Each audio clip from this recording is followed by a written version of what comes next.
Hi there, how are you? Now, did you know the majority of carers fall ill whilst caring for a loved one? Why is this, and what can we do about it? Hi, I'm Sara Challice, and I am the author of Who Cares? How to Care for Yourself Whilst Caring for a Loved One. And I'd like to share my story of what happens whilst caring, and let me take you back to Tuesday, the 21st of December, 1999.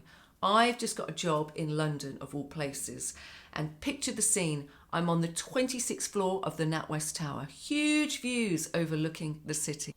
This is where my life's gonna start. So I've only been there for 3 days. I'm sat at my desk going through the brand guidelines when I hear footsteps behind me. I look up and there he is. It's Neil. He's 6'4", size and stature of a rugby player, cheeky smile, and he's our print supplier to our design team. He's brought us all in wine for Christmas. You all right there, Sarah? Got a little something you might like? Man after my own heart. Anyway, every now and again, Neil would take us out for a bite to eat. Always enjoyed his company. Oozed confidence, very relaxed. A little while later, he asked me out, and we started dating, having a great time. Got loads of mates, really popular, and even captain of Hampstead Rugby Club. Anyway, during this time, it hadn't been long, he said, he thought I was the one. Whoa, slow on down there, Neil. I've not been in London long. But I do remember the day we were driving over Tower Bridge together. I love Tower Bridge, very special. And as we were driving in his Merc, I looked across at him and gazed at him. I said, you know what?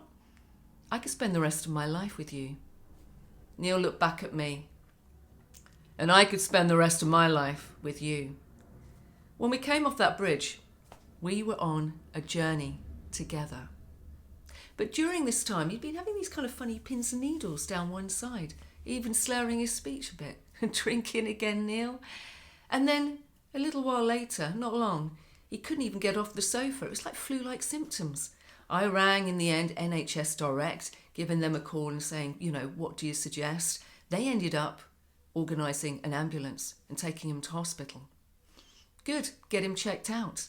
So off we go, they're checking him all over. Into the night we're there, it's tiring, waiting for results. I end up going home to get some shut-eye, and in the morning I end up getting a call from the hospital. Apparently they'd done a brain scan. Anyway, I end up turning up at the hospital about an hour later, and there's Neil sat up in a ward of 6 men, bright-eyed, bushy-tailed. He looks fine. Hopefully we can go back home shortly. And as he sat there, I give him a big hug. I would say within 5 minutes of me sitting on the bed with him, there is quite an old, distinguished-looking doctor, half-moon glasses, a little bit of white hair, comes to us. He's got Neil's files. Mr. Challice. And he starts to pull the blue curtain around us.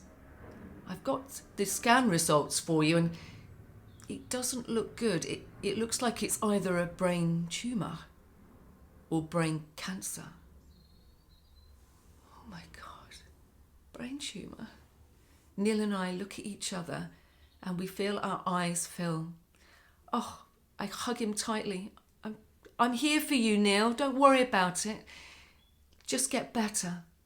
Anyway, Neil had a long operation to remove most of that tumour, and he had 6 months of chemotherapy and radiotherapy. And I was with him back and forth from the hospital like you probably are with your loved one. But by the end of that 6 months, they did another brain scan, and it was all gone. Oh, thank God we could just get on with our lives. Anyway, so that's what we did for the whole of that year, going on holiday, getting on with work again. And then that following Christmas, Neil proposed to me. And we look forward to getting married, I don't know, maybe in a year or so. I was never in any rush. But only a few weeks after he'd proposed, he'd been having those funny side effects down his arm. Brought his scan forward. And sadly, his hunch was right. The tumour had returned. But this time, it was inoperable. We came home from the hospital and we were stood here in the dining room, and Neil gazed down at me. Sarah, you don't have to marry me. I gazed up at him. Stuff the cancer, Neil. We will make the most of what we have. A little naive when I think back now. but we were on this journey together. So anyway, we brought our wedding forward and saw it as a huge celebration with all our friends and family. But 5 more years of chemotherapy resumed. And by the end of that, I'd given up my job, my career, to care for Neil full time. And I wanted to make quality time with him, however long we had. Anyway, a few more years after that, Neil had a stroke.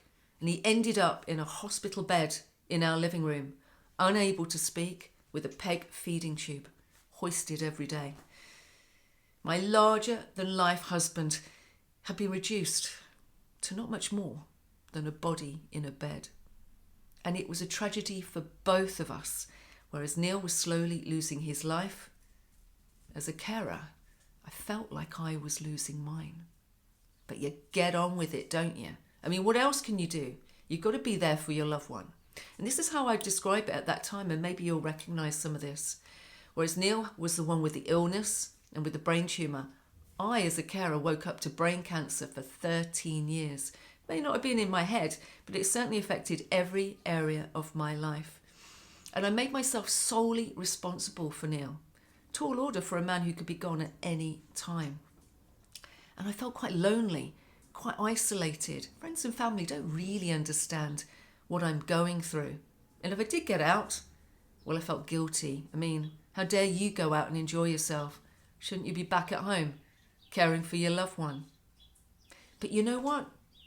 I do love a glass of Prosecco of an evening. What do you do to distract yourself? Some nights it was the glass, some nights it was the bottle. If I can get out of an evening, I could drink my body weight in fizz. If you saw me on Facebook, well, I've always got a drink in my hand and a smile in my face. Or should I call it fake book? Anyway, I soldiered on regardless for years, suppressing my emotions, which is what many of us do as carers. But finally, the cracks started to show. At first, I ended up with a horrendous chest infection. I had it for months and months. Antibiotics were not touching it. Finally, I ended up with MRSA infection in both ears, brought home from Neil when he had been at the hospital. We made a right pair because I was also going back and forth from the hospital. I was not in a good state at all. Finally, my good friend Reagan came to care for Neil one day while I was back at the hospital again. Now, Reagan's got long auburn hair, same age as me, my good pal, and a real heart of gold. And when I finally came home that evening, she answered the door, and these were her very words. "Well, I hope you've got a pat of butter for your bottom." Hey, because I'm going to smack it. I had no idea what you do. Why are you keeping this a secret? I'm not, Reagan. You know, you just get on with it. That's what we do as carers. Well, I've only been here for a day and I'm exhausted. No wonder you're ill.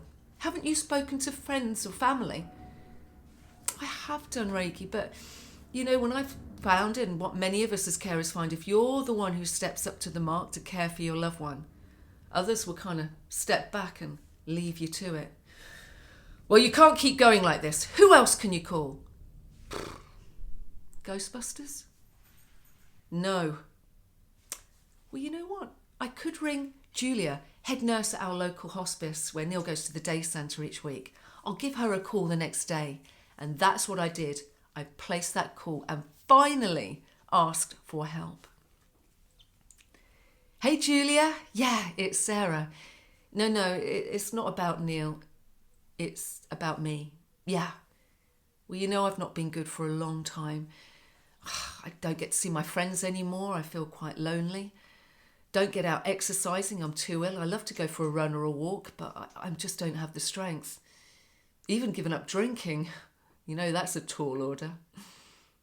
Hey, you've been expecting this call. Yeah, I have been caring for Neil for over a decade.